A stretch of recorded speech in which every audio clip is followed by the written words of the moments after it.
It is February 8th, 2021. The new WCEG network welcomes you. This program is Issues and Answers, and I am your host, Norman A. Carter Jr. On your computer or smartphone, you can view or hear us by typing in WCEGtalkradio.com. In your browser, then hit enter, and on the next screen, click the live stream tab. On your smart TV, just click the YouTube icon and search for WCEG Network. WCEG Network stands for Worldwide Community Empowerment Group. Our programming goal is to leave you a little bit more informed and a little bit more empowered than you were before you tuned in. We speak life into the community. You may like us on Facebook and view us live there. Follow us on Twitter and on Instagram at WCEG underscore talk underscore radio and at WCEG network. Very importantly, I must add that topics and opinions on issues and answers are those of me, Norman A. Carter Jr., and my guest, and not the WCEG network. So leave my boss alone. My show, these are my words and the words of my guest. All of us should understand that subjugation begins with deceit, demonizing a race or group, then overt action by government dictates or governmentally sanctioned pogroms. In the past 4 years, we have seen this process raise its ugly head in Charlottesville, Virginia, when torch-bearing white supremacists chanted, "Jews will not replace us." Rather than condemn the mob whose actions resulted in the murder of a young woman, the president mollified their behavior with his "good people on both sides" proclamation. For us who know history, this was almost an instant reminder of Kristallnacht in German pogrom, as the German pogrom began on November 9th through 10th in 1938. It was not enough if that was not enough to convince you that we in America are revisiting that ignominious era, you have only to remember January 6, 2021. WCEG audience that day of racial hatred and sedition should have reminded all who know American history of the German American Bund of the late 1930s. They were violent American Nazis who were violent anti-Semites and anti-communists. And they had no love for Black people either.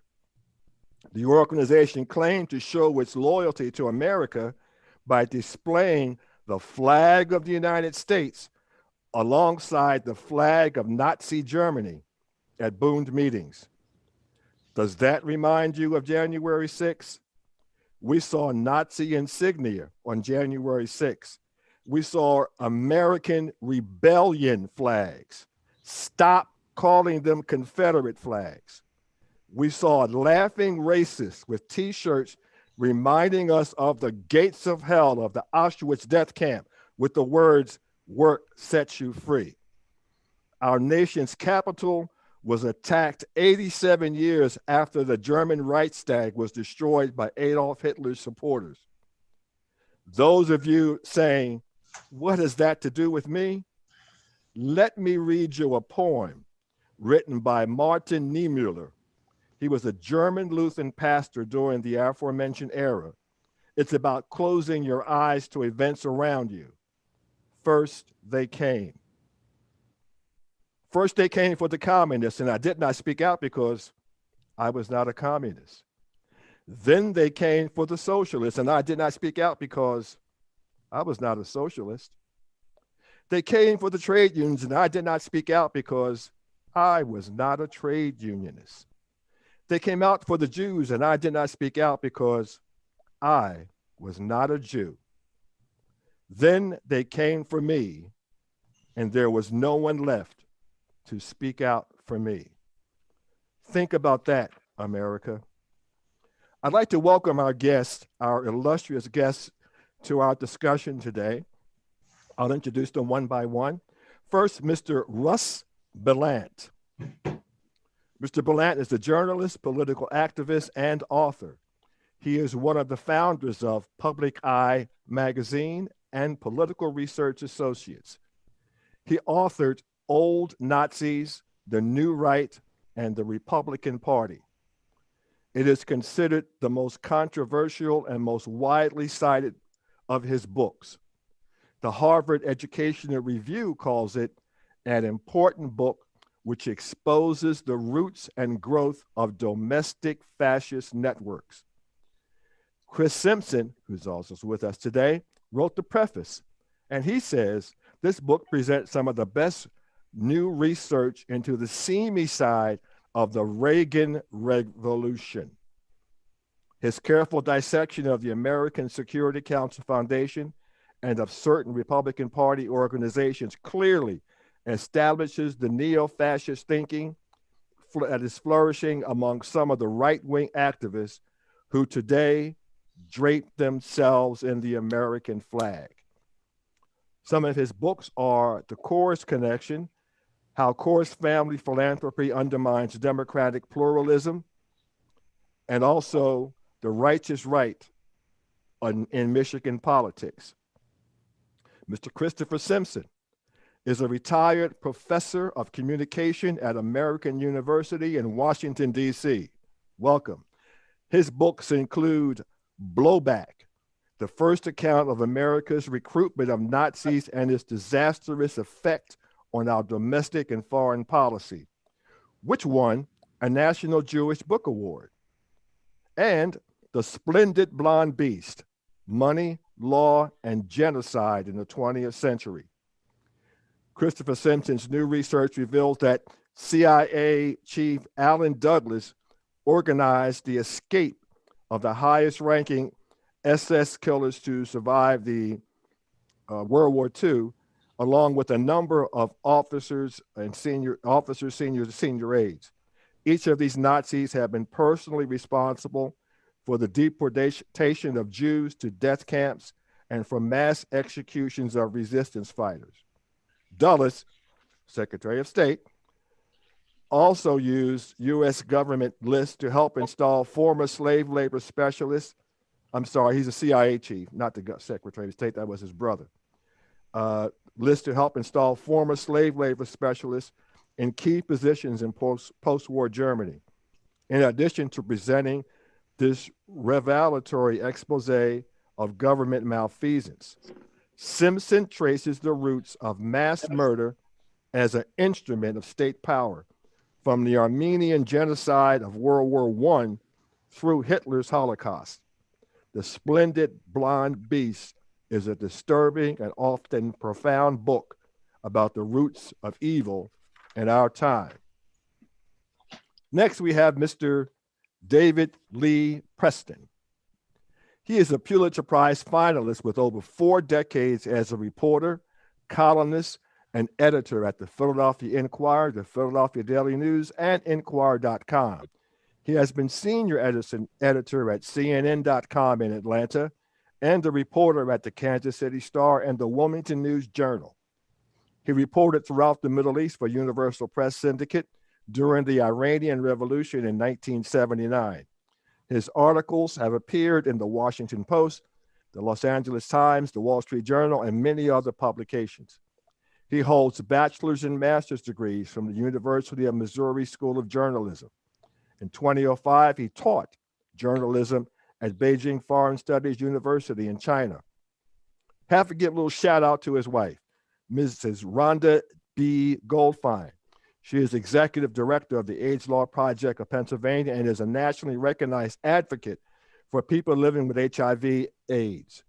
She is chair of the Philadelphia Police Advisory Commission, the civilian oversight agency for the city's police department. Of course, my interest in police accountability means this commission is close to my heart. She is a member of the board of directors of the American Civil Liberties Union of Pennsylvania and the ACLU's Philadelphia chapter. I have mentioned not only David, but also his wife in his introduction because both share a commitment to human decency, human dignity, and humanity.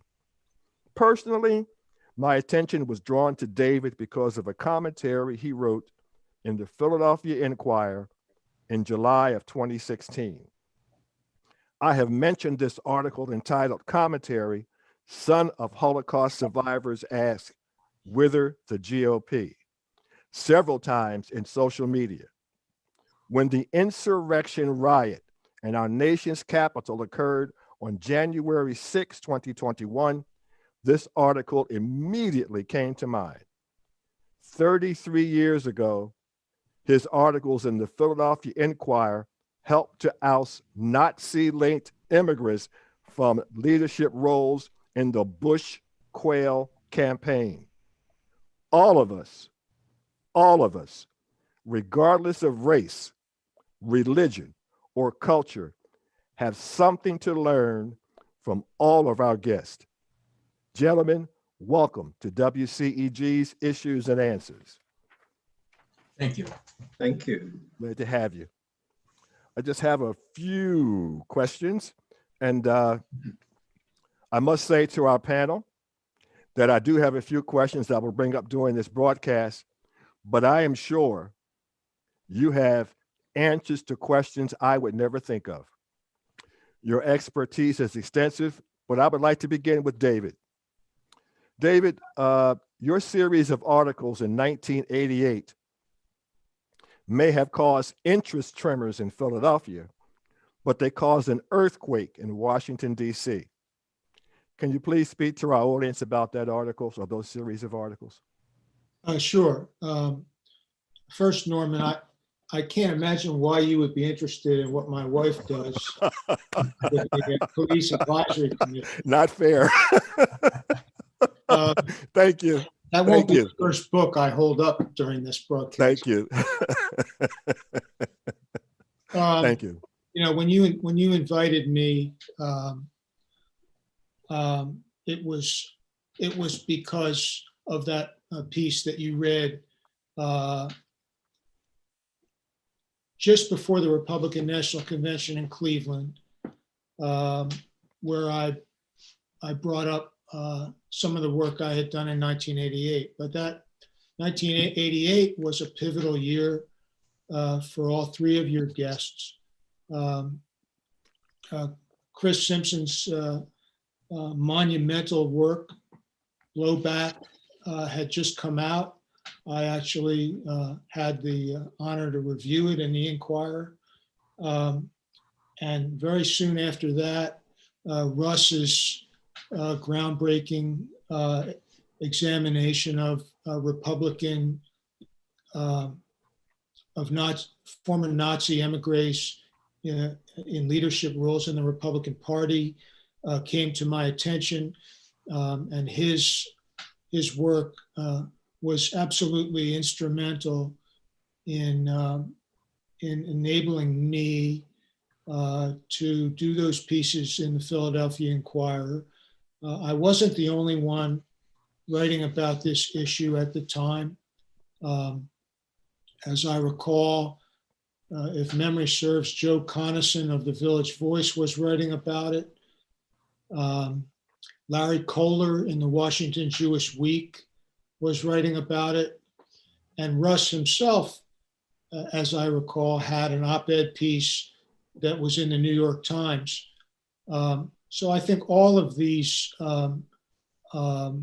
pieces, all of these efforts combined to bring pressure upon the Bush Quayle campaign at that time to essentially rid themselves of any taint that might have been caused by the presence of these individuals in the ethnic division of the Bush campaign. This was George Bush Sr., as he's known, his first campaign. He was still the vice president of the United States. and he and Quayle, Dan Quayle, were running against Michael Dukakis that year. So they swiftly removed these individuals from the campaign. And quite honestly, from where I sit, it was an issue that seemed to come and go. I don't think it was revisited much in the last 33 years, but it was an important, I think, a pivotal moment. And I think Chris's work specifically, as I mentioned in my review in the Inquirer, was as damning as it was also, in some ways, one can look at it as a very positive thing, because much, I should say, and Chris can correct me, much of the evidence that Chris accumulated when reporting the book Blowback was obtained through Freedom of Information Act requests that were honored, much of which was honored by the Army. But I think Chris had success with various governmental agencies. So when I say it was a positive thing, that is to say that it really points up the value of the Freedom of Information Act in our country, and how we all must be vigilant about protecting that, so that we can arrive at the truth in our politics and in our country. Thank you. And since you did mention former President Bush, I'd like to pass this on to Chris, because as soon as you mentioned Bush, my cat left. Lillian's gone. Yeah, she's gone. But what I wanted to mention was that George Bush Sr., and this ties into a lot of things you have in your book, Chris, is George Bush Sr. was once head of the CIA. That's true. And I did another book which had to do with, it was a collection of declassified national security decision directives of the Bush administration that followed the Reagan administration. And among other things, it looked at secret policies that actually had the force of law that were never seen by the Congress.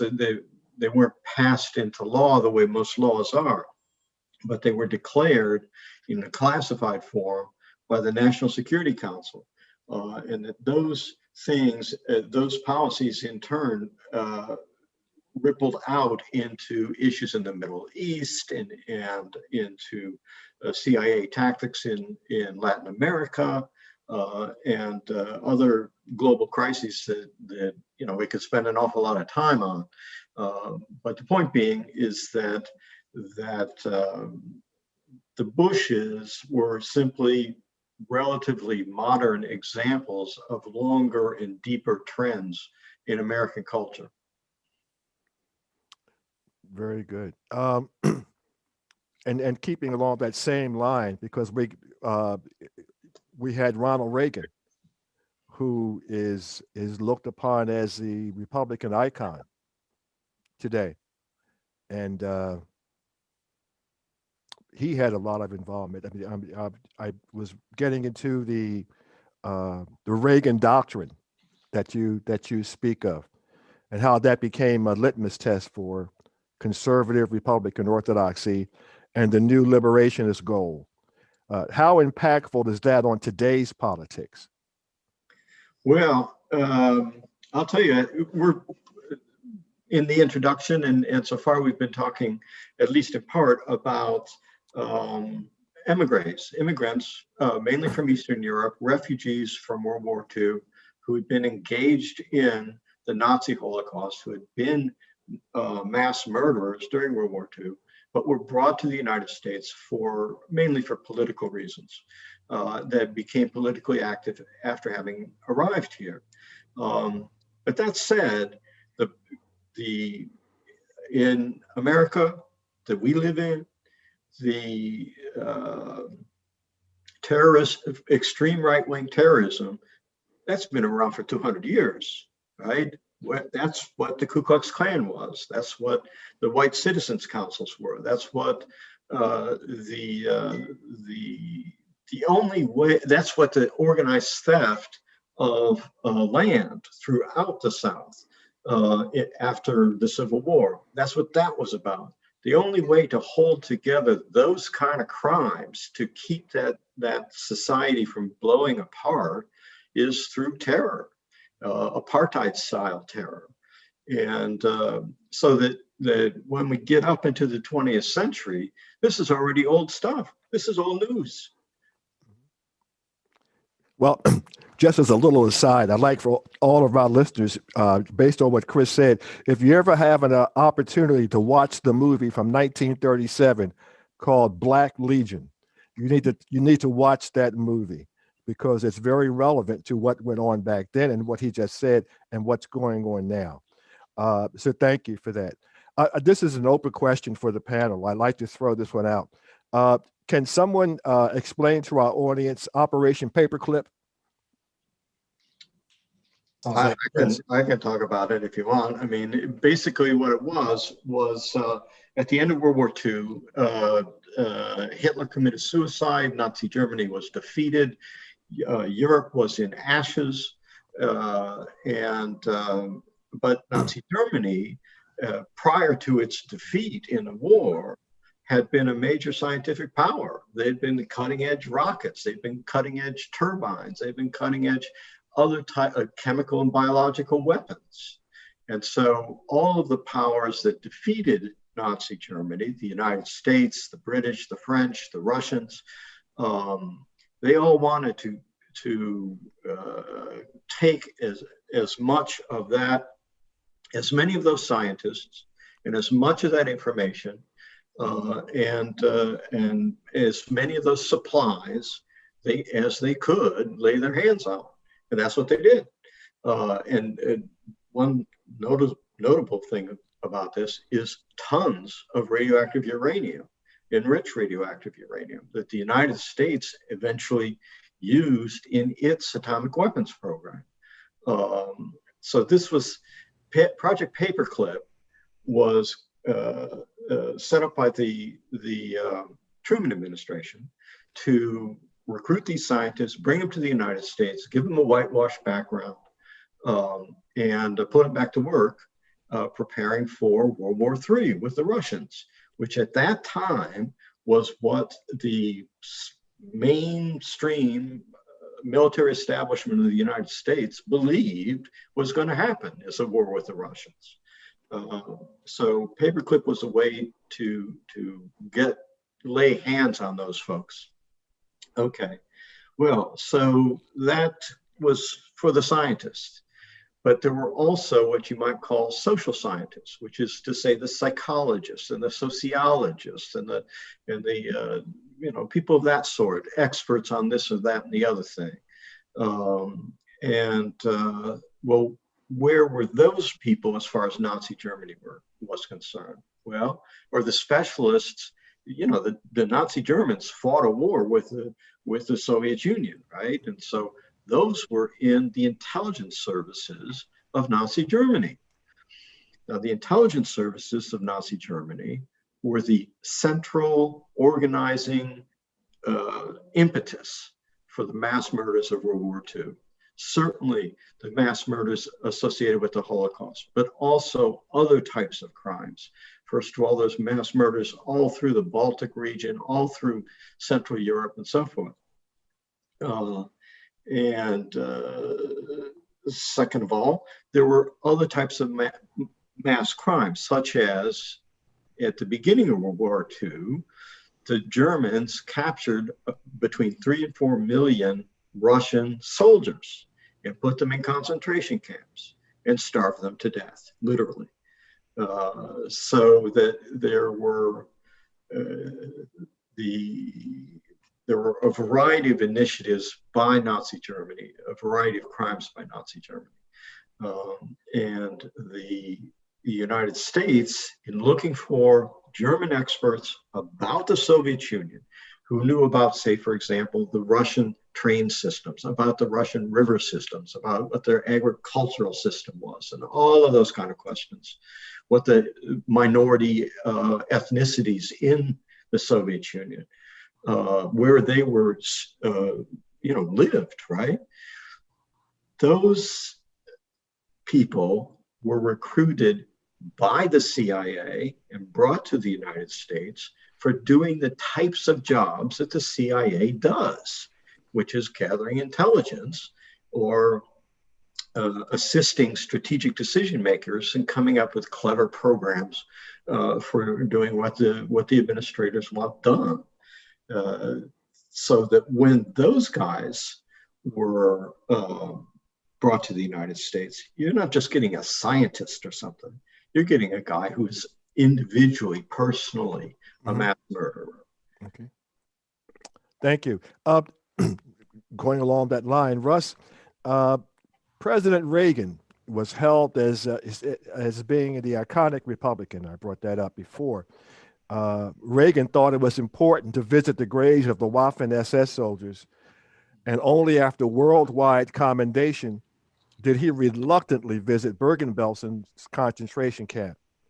Is this behavior consistent with the Reagan doctrine, and does it set a pattern of behavior that we saw evidenced on January 6th of this year? Reagan's behavior was consistent because his administration believed in establishing every measure they could to roll back the ruling powers in every country that was not taking direction from the United States, whether it was Nicaragua and the creation of the Contras, or death squads in El Salvador, or the embellishment of the Republican Heritage Councils, which I'll go back to in a minute. But he was the quintessential Republican in that he inherited a party that actually established the Republican Heritage Groups Council, which was composed entirely of formations from the World War II Axis powers. And here we're talking not just about Germany, but we're talking about the Romanian Iron Guard. We're talking about the Hungarian Arrow Cross, the equivalent of Nazi parties of those countries, the Croatian Ustashi, huge mass murderers. And in the Baltic regions, the various formations there as well. The Heritage Groups Council began really with when the Eisenhower administration gave the green light to bring in these groups that were previously prohibited by Truman policy. They brought them in and set them up when they came here as ethnic outreach arms. So when, say, as your viewers will know, I live in Detroit. When the Hungarian Arrow Cross people were resettled in Detroit, as well as Chicago and Philadelphia and Pittsburgh and other cities, they immediately stood out. People knew who they were, but the idea was that they were going to be a presence in the communities to try and change the commitment to the Republican Party, pull them away from Democrats, where most of the ethnic commitment was in those days, and lean them to the Republicans. So they activated these groups every election. Well, Richard Nixon told one of the leaders, a guy named Laszlo Pastor, who was the liaison of the Hungarian Arrow Cross Nazi Party to the German government and the German Nazi Party. And he lived in Berlin serving liaison services between those two. and he served time after the war for crimes against humanity. Well, he's the guy that Richard Nixon picked to head up this Heritage Groups Council and to form it. And as I said, every element in it, you know, obviously there's no African Americans, there's no Latinos, there's no Jews, there's nobody from any Middle Eastern country. It was all Central East European ethnic group folk. And they came together in 1969, and Richard Nixon promised, and they made them the ethnic outreach arm of the Republican National Committee, and they survived for, I'm not sure how they're doing at the moment, but they survived for decades as that arm. And so Reagan represented something that really was embodied in, you know, I mean, Richard Nixon at a personal level was an anti-Semite. And that was known at the time. It was known in his life.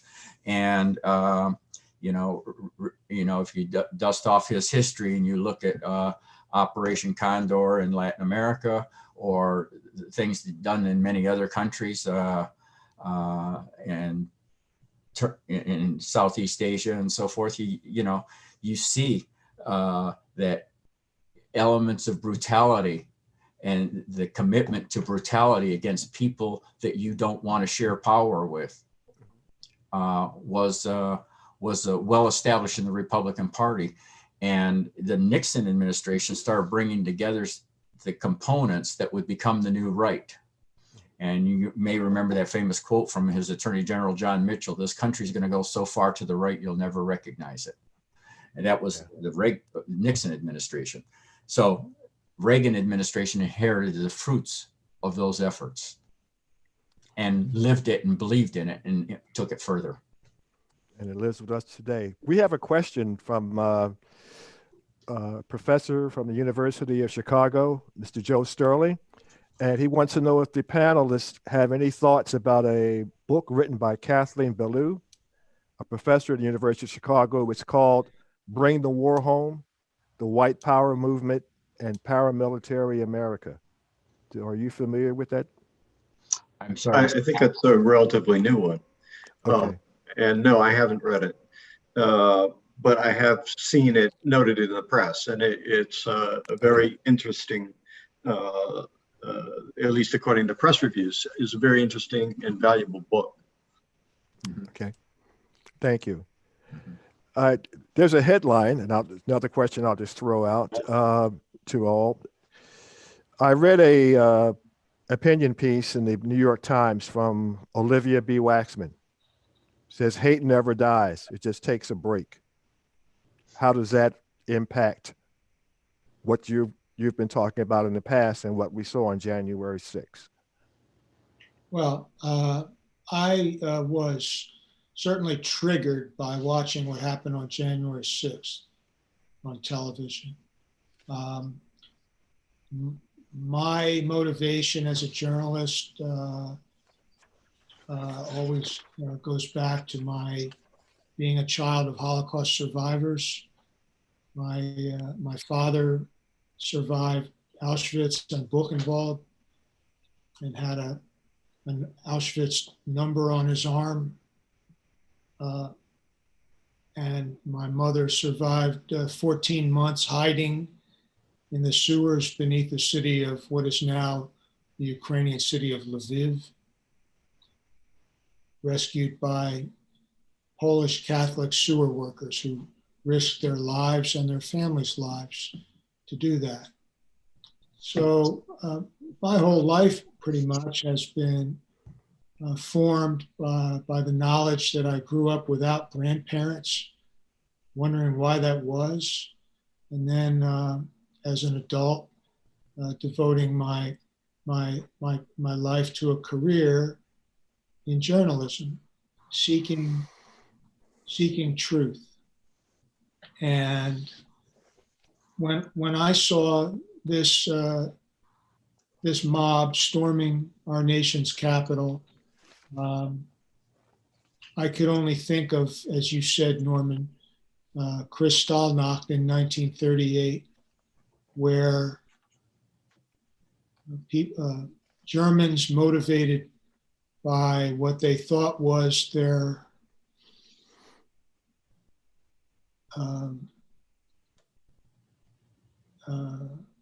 clarion call from their leader to do their patriotic duty, set fire to synagogues and demolished Jewish-owned stores. And so I wrote about that. I think it might have been the only op-ed I have written since the one that struck you so much back in 4 or 5 years ago. But I felt like I could not remain silent. I always had sided with those who felt that the Holocaust was sacrosanct, those who felt that nothing should be compared to the Holocaust, that no leader should be compared to Hitler.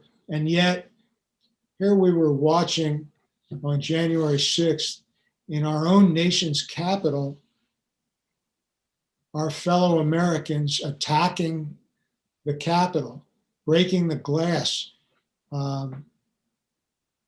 threatening death, and it was all in the name of their leader. The comparisons were just too startling to me, and so I did call it out, and I took a lot of heat for it. I was skewered by Breitbart for my piece, and I took a lot of heat from both Trumpers and Jews, many Jews. There was a letter to the editor in the Inquirer on Sunday, January 31st, from the leaders of the ADL in Philadelphia, saying it was wrong to equate Trump with Hitler. As I wrote in my op-ed piece, I clearly wrote, I was not seeking to do that. I said I did not. This is not to say that Trump would have become the next Hitler, or that Trumpism is Nazism. I simply felt it was important to recognize the warning signs when we see them. The warning signs that I wrote about 4 years earlier that struck you, as you told me, and here they were coming, bearing fruit on January the 6th. And ultimately, as I said, as I wrote, I felt that if I didn't call it out, then my 4 murdered grandparents will have died for nothing. And David, I just want to quote a little bit, and everyone feel free to chime in at any time. But one of the quotes in that Breitbart article, a couple of them I'm going to read. Trump was nothing like Hitler. The writer cheapens the suffering of his own flesh and blood to score partisan political points against a guy who literally did nothing wrong but touch the third rail of American politics. He criticized the left. Another one wrote, 6 million dead human beings would argue that your opinion is foolish. They wish they had been something like elections.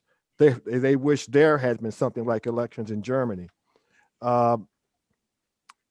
Are these readers just skimming over the articles, or did they read them thoroughly? I mean, it sounds to me as if they skimmed the article and didn't really read it, because that's not what I got.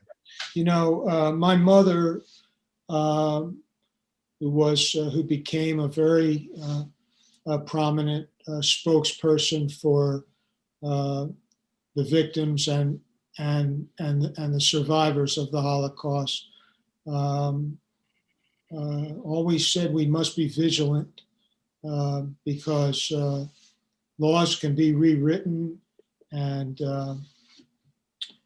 constitutions can be changed. And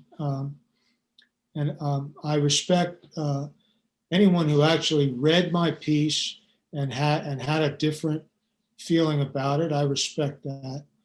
But it became clear to me that many people didn't even read my piece. They simply saw the headline and were triggered by the notion that anyone would have the audacity to compare Hitler and Trump.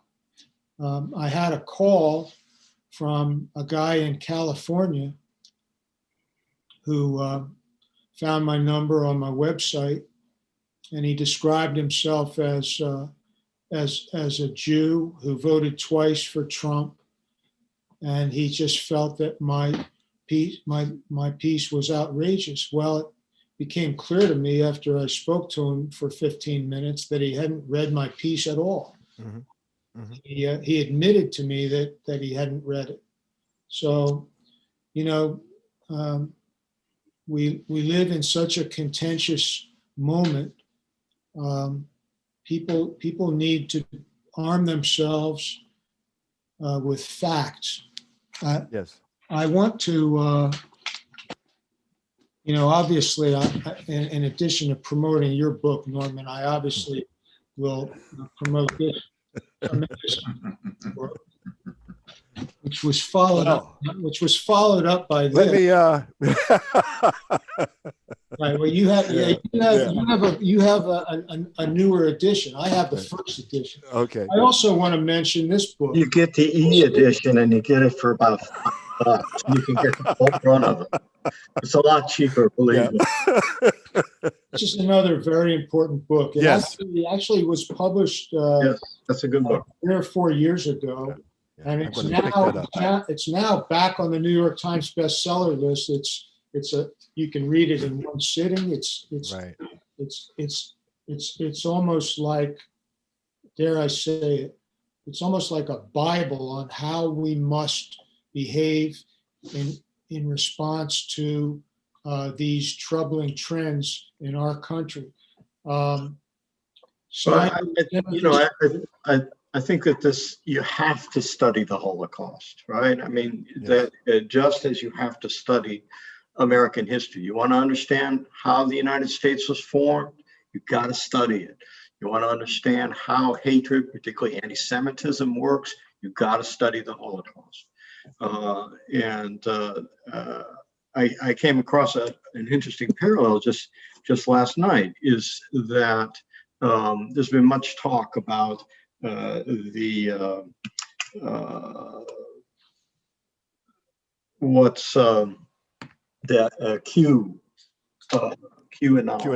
and what that the story is supposedly that there's these shadowy people, shadowy elites, and they kidnap and murder children in order to drink their blood, in order to be revitalized, and all this type of thing. Well, if you know a little bit about anti-Semitism, you know that is so parallel to what is called the blood libel that emerged in the Middle Ages, and it happened in France. The blood libel emerged in France and spread across Europe, and was a trigger for anti-Jewish pogroms. And what it was is supposedly, this is false, but supposedly Jews would kidnap Christian children and execute them and drink their blood in order to perform Jewish religious rituals. It was a lie from beginning to end, but the lie was propagated through Europe. People believed it, and so there were numerous occasions, numerous villages in which Jews were massacred precisely based on this lie.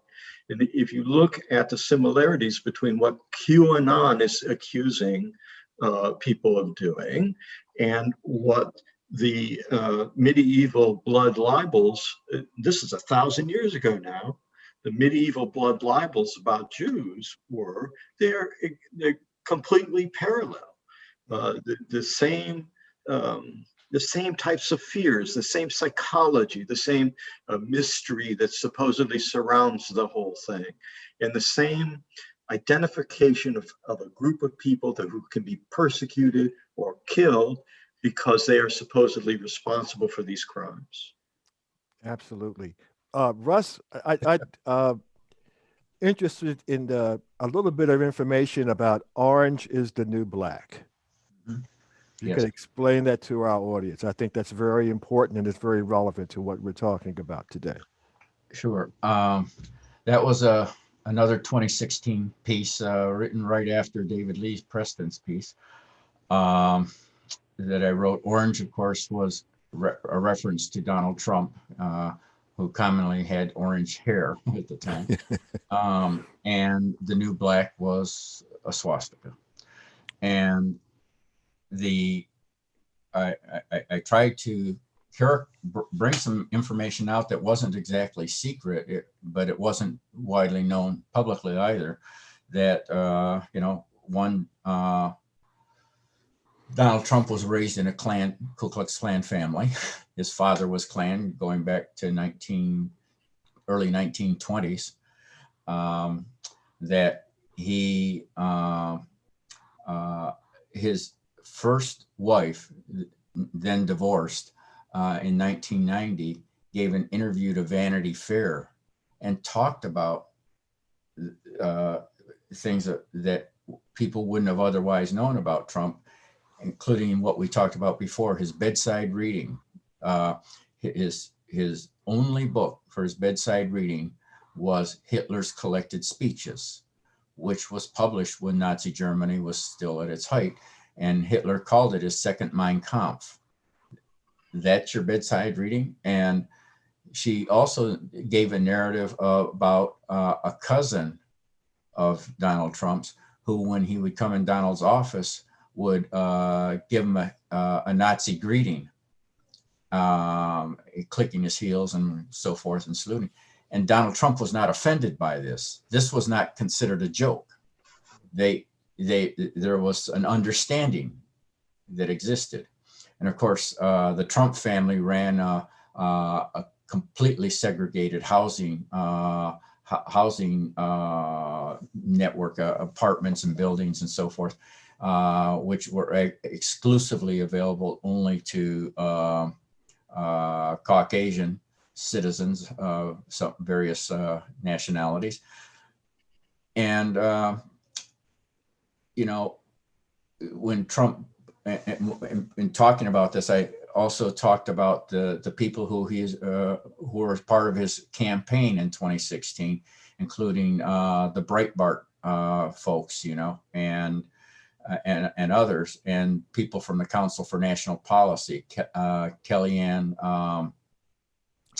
Conway, yes, and David Bossie.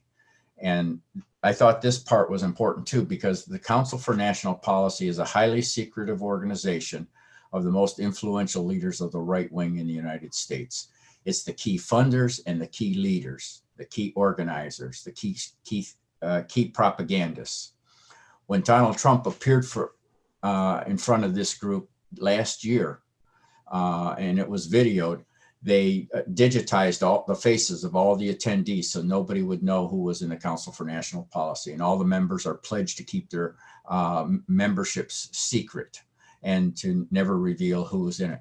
Now, fortunately, some resourceful folks, including me, were able to get membership lists, and going back some years, and as well as relatively recent years. And they're available online now. If you Google Council for National Policy, you'll see that somebody has done us a favor of posting all these lists from the past. But you take this highly secretive group of the most dedicated people seeking radical transformation. I hate to use the word radical in this context. The most sinister reorganization of power in this country. This is the Jerry Falwells. This was the Coors Brewery family. It was gosh, I could go on and on. The Mercers, the Vosses. I don't remember whether the Mercers were in, but probably they were. But there were a lot of them. Pat Robertson, James Dobson, the leaders of the so-called religious right, which is, of course, a political movement that manipulates faith commitment to get political consequences, and they create the same lies that other fascist propagandists use to convince Christians that are sincere but unsuspecting that forces of evil are there to destroy them, and that they've got to take power and so forth. And that's what the Council for National Policy is about. And the Orange is the New Black talks about their role in this. David Bossie, by the way, was the guy that won the lawsuit in Citizens United, so that people with wealth would have the power to buy and control elections. And so that's his claim to fame. And those three people, David Bossie, Kellyanne Conway, and the Breitbart guy, I'm 72 years old. I'm not calling her name, but you should help me, David. Bannon, I think you're talking. Yeah, Bannon. Yeah, I'm Bannon. talking about, they were the key components in the leadership of the Trump campaign.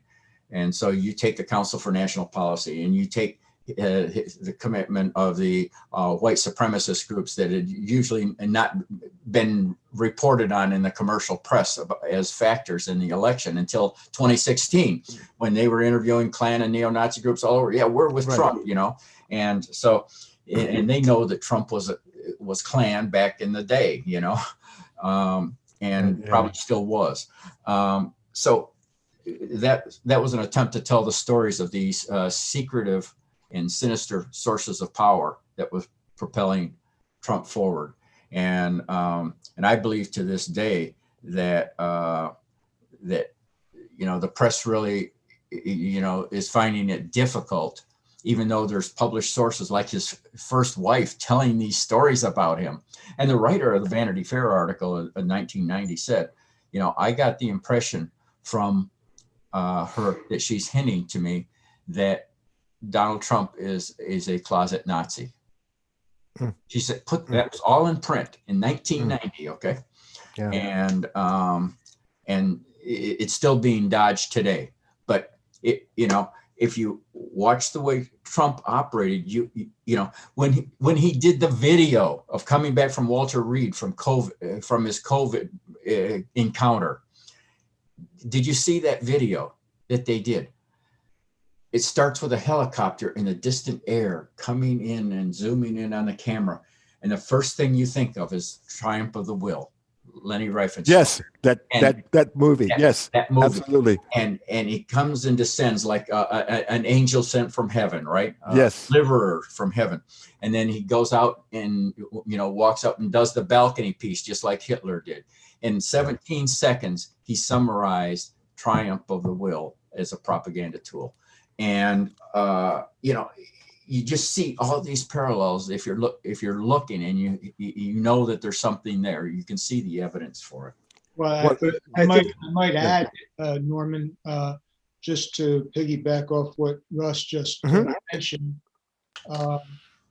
the short video that Trump and the White House put together that was shown on the Capitol lawn right after Giuliani finished speaking to drum up that excitement among this mob was also a significant piece of propaganda. It focused, without even saying it, focused on the famous Hollywood sign to propagate the continuing charge that Hollywood is controlled by Jews. He didn't even have to say it. And otherwise, what was the point of showing that? I mentioned earlier for our viewers the significance of this book by Timothy Snyder. And the fact is that he also has a colleague at Yale named Jason Stanley, who's also very important in this regard. He's written books called How Propaganda Works and How Fascism Works. And he just the other day put out something analyzing the Trump video that was shown just before the storming of the Capitol on January the 6th. I urge everybody to check that out. I think we have the things that were a question that comes up based on both Russ's comments and David's is, well, what is a Nazi? What is a fascist? How do you distinguish them from some other group of people? Typically they don't wear something on their head or something that says what they are. And part of there's a very interesting psychologist that dealt with this. And the name of his book is Our Contempt for Weakness. And here in the United States, we our culture really likes strength, and it's a Super Bowl. It's the resourceful, typically male, but also resourceful female that is strong and therefore virtuous. The flip side of that is that if you're weak, then you are not virtuous. You deserve to be punished. You are asking for it, so to speak. It's a contempt for the actual differences among human beings. And it's a system of thought that feeds on that type of contempt. And you see that type of fascist thinking in terms of the policy where they separate kids from their parents at the Mexican border to the United States. Yes, absolutely. And many other examples of that sort of cruelty. And it's almost gratuitous cruelty. It's almost sort of like he doesn't have to be that cruel, but he is, right? And that's fascist thinking. That's the underpinning of what Trump does. And that's also his own weakness, right? I mean, Trump is a very weak guy. If he doesn't have people kissing up to him all the time, he gets really upset. I mean, he gets a meltdown. He's like a child. And it's a particular type of psychology that, if he was just a manager of a store or something, then people would say, oh, that guy's a jerk. I'm going to go to a different store. But he's president of the United States. So it's not so easy to deal with his mental and emotional problems. And I think there's a lot of people in America that aren't so sure about how life works and aren't so confident about themselves, and so that they're attracted to that kind of authority. So that when you look at people who are supporting Trump or ordinary people who seem like, perfectly nice people, your next door neighbor, but they happen to be very interested in Donald Trump, you see where that gravitational sort of pull comes from in their personalities and in their value structures. That's where fascism comes from. That's when it's just a person who says this kind of, who has these kind of attitudes, well, they're just a person. But when it's a president, when it's a national leader, when it's a general, that's a whole other kettle of fish. You got somebody who has the power to implement that type of cruelty. Gentlemen, we're almost short of time here, but there's a question that was texted in. I'd like to pose this out to the panel. It says, not comparing slavery in America to the Holocaust, but what are your panelists' thoughts on slavery, systemic racism, and domestic terrorism here in the United States? The insurrection gave the Black community a real view of the type of people their ancestors were against. Well, it's not just for Black people, it's for all people. And Blacks live in fear daily. I am a proponent of reparations for African Americans. I haven't come up with a plan to make it happen, but I endorse it. I think if we intend to clean up the baggage that we have in this country, we must address this issue. Well, I think that the questioner is raising a very good point. And I tried to mention it earlier when we said, when I was pointing out that the roots of this kind of racial terrorism goes back to the formation of our country, and it played a very powerful role in the formation of our country and in our culture. Now, we like to think of the Americans as sensible people and as nice people, but in point of fact, this is where we came from, is this type of racist persecution, this type of white supremacy, this type of imperial supremacy, and the attitude that we've got it right. If you get in our way, we'll step on you. That is widespread in American politics.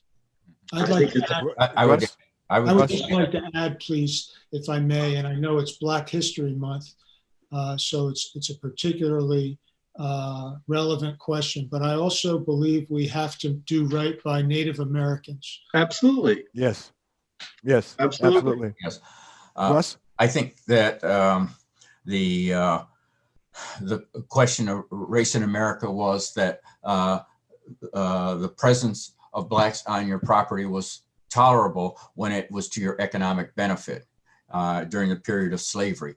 When they could no longer control and exploit a population, then they turned to terror to expunge the presence and the power of that population to the maximum degree possible. The Klan was formed as a reaction to emancipation, and the creation of Jim Crow was a furtherance of the reaction to Reconstruction after the Civil War. So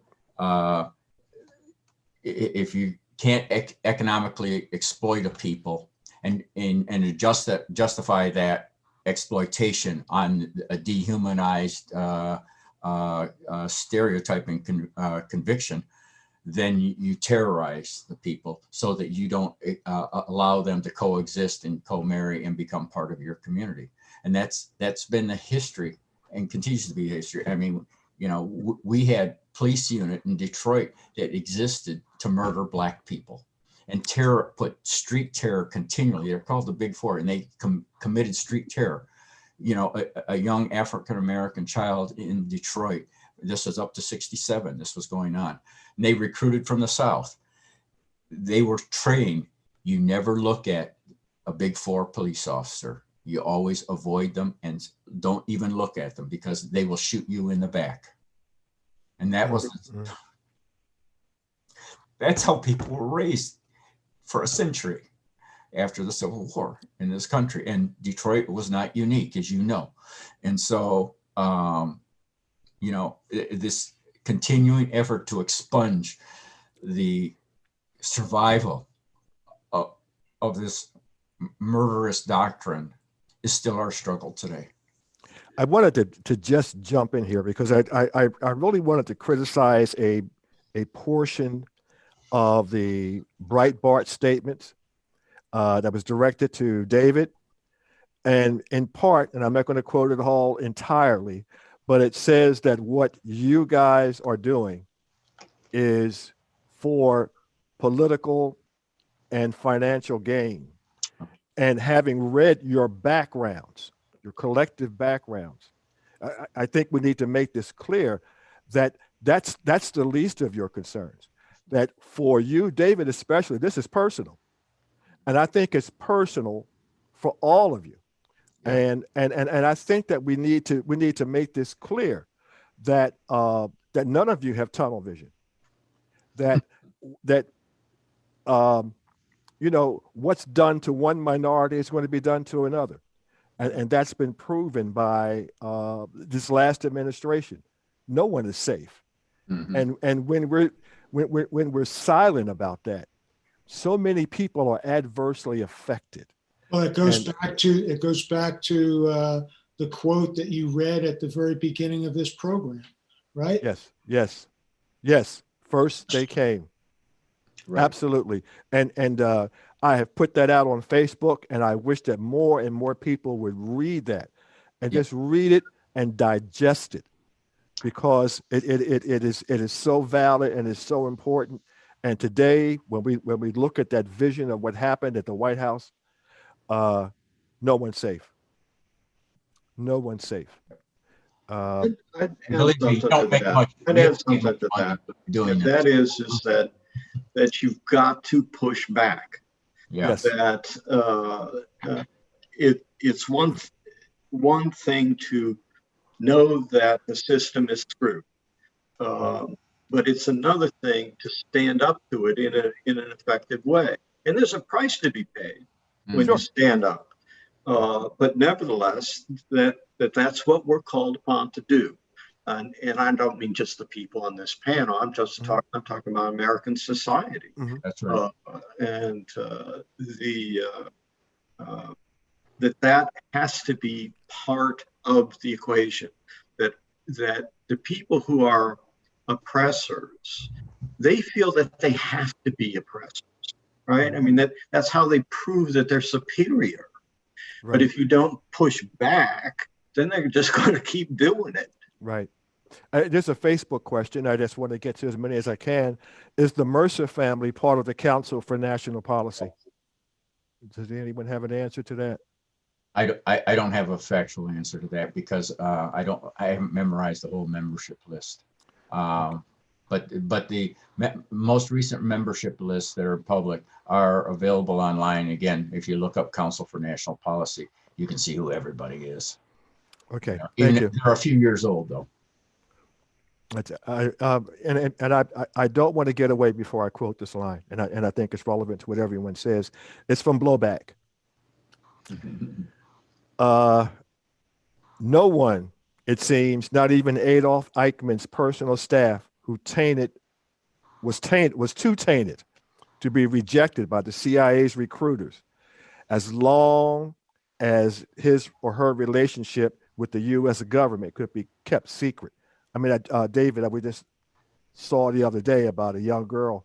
Well, she was a teenager then, but she's just been arrested for war crimes. I don't know whether that was something that you sent me, but this just goes on and on. There's just so much to unpack, and I thought an hour and a half we could get it all in,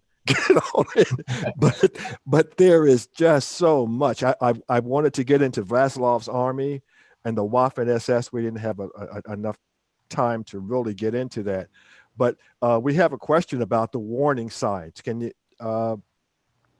Any people want to know about the warning signs, and you guys have touched on them, but. Mm-hmm. Well, there's some other warning signs. There's one of the clearest warning signs, and I think everybody on the panel has touched on it directly or indirectly, is big lie type politics. Yeah. And the capacity, if you disregard the truth and you just make stuff up in order to discredit other people, then, or other movements or other nationalities, whatever it is, other religions, that's a clear sign of a fascist mentality at work. Yes, and if you see that in the case of political campaigns, that you see groups that have already internalized fascist and racist and Nazi doctrines that are openly committing themselves to those campaigns, that tells you what you need to know about that campaign, because they're not doing it for any reason other than to further the aims of their evil minds. I always say that's rather Machiavellian. Mm-hmm. If you look up his book, The Prince, you'll see that keeping an enemy at the door, creating an enemy where there is none, and we saw that from the very beginning of the Trump administration. Yes. Good examples. Yeah. David, you were getting ready to say something. No, I simply want to encourage viewers to remain vigilant, to read the tremendous work done by my fellow panelists. I have a website that I would like to mention. It's Please. called davidleepreston.com. On there, people can read what I've written about my parents, and I just added a section about these articles from 1988 that we were talking about, including the stories about the Nazi Nazi-affiliated emigres that who were removed from the Bush campaign as a result of pressure from Russ and others, and my review of Chris's absolutely essential book, Blowback, is on my website as well. I also have just added the piece from 4 years ago that Norman, you said was so inspiring to you. Absolutely. I put that up there, and I keep adding stuff all the time. I am continuing to work on stories, information connected with my parents. I found my mother's original notebooks from when she was hiding in the sewer. I've had that stuff translated, and I'm very excited about that, and hoping to put that out there before too long. And mostly I want to wish Godspeed to my friends Chris Simpson and Russ Bellant, without whom I never could have done whatever I did, and who still have miles to go before they sleep. Yeah, and you didn't mention you didn't mention it, David, but I'd like for everyone to go to your website. It's davidleepreston.com, correct? Watch the video, The Earth Breathed. Very emotional. You may have to get your handkerchief out. But my wife and I viewed it this weekend, and as her comment after watching it was, people don't understand that this is still going on. If not physically, the thought process. Thank you. Well, any closing remarks, Chris, Russ? Norman, thank you. Where can we get your book? My book? Yeah. It's available on Amazon.com. If you go to my website, www.bluewalkbook.com, there's a link to allow you to purchase The Long Blue Walk, My Journey as a Philly Cop. I love your opinion. We're all on the same page. Excellent. Believe me, we're all on the same page. Russ, did you? I just wanted to commend you and your team for carrying the fight and bringing us together. And it's wonderful to see old friends again. And it's because of you. Thank you. I'd like to thank all of you. I'm just so glad that we were able to get together. Somebody figured out, will probably say, what the heck is a black guy doing putting this together? Well, this affects us all. Yep. This affects us all. And if you can't see that, there's something wrong. There's absolutely something wrong. Gentlemen, I thank you all for bringing your expertise to this program. You've made it so successful. We could probably do another hour, but time constraints won't allow us to do that. I really thank you, but I'd like to come out with these a few closing remarks, if you don't mind. Everyone knows that I'm a former police officer, and this is related to January 6th. Was the national involvement of police officers in the insurrection, and they were, due to the fraternal order of police's support of Donald Trump? It should be noted that African-American police officers in Philadelphia protested to Lodge 5 of the Fraternal Order Police their objection to the backing of Donald Trump in the 2016 election due to a history of racist behavior. It was obvious. The FOP Lodge 5 apologized by saying it had no choice but to go along with the voting of the national organization. The FOP missed an opportunity.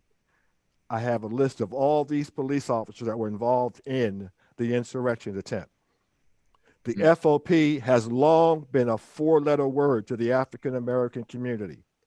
Last year, I posted that African Americans should pull their membership from the FOP because of a consistent pattern of taking actions against the interests of African American police officers.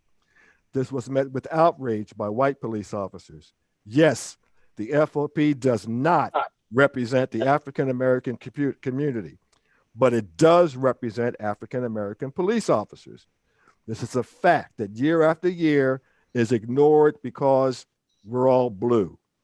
That is the first lie told to new police officers. Now you have police officers with extremist and racist views attacking the United States Congress. First, they came. These are the same police officers who beat confessions out of innocent Black and Latino Americans. These are the same police officers who chase people in the night and always see a shiny black object that I thought was a gun. These are the cops who laughed while MOVE members burned to death on Osage Avenue. These are the corrupt cops that I wrote about in The Long Blue Walk, My Journey as a Philly Cop. When you have cops who seek to destroy the American government in order to promote fascist ideals, who is safe? I read to you, they came for me. They came. Did you think that cops victimizing Black people would not victimize you? They killed one of their own inside of the Capitol building of the United States of America. In 1988, you did not listen to David Lee Preston or Christopher Simpson. In 1999, Russ Bellant told you about domestic fascist networks and their effect on the US Cold War politics.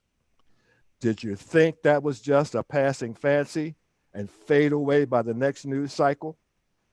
America, are you so stuck on right-wing ideology that you cannot see the flashing lights of understanding begging you to stop, look, and listen to the David Lee Prestons, Russ Bellants, and Christopher Simpsons of this country? You need to wake up. January 6, 2021 should have been your alarm clock. This broadcast should have been your morning cup of coffee. Now your eyes are open. You should see clearly that the enemy is not walking 1,200 miles from Central America. The enemy is right here in your neighborhood, on your television newscasts, and in the seats of Congress and the US Senate. The MAGA logo is the new swastika. Oh, yeah. Ladies and gentlemen, I thank you all for listening. I thank my guests for being a part of this absolutely fantastic program. Perhaps sometime we'll get together and do this all over again. Your message needs to be heard and repeated over and over again. I thank you. To our listeners, thank you for listening. Thank you for your support. We'll see you on the next issue of Issues and Answers. Thank you very much. Thank you. Thank you. Thank you.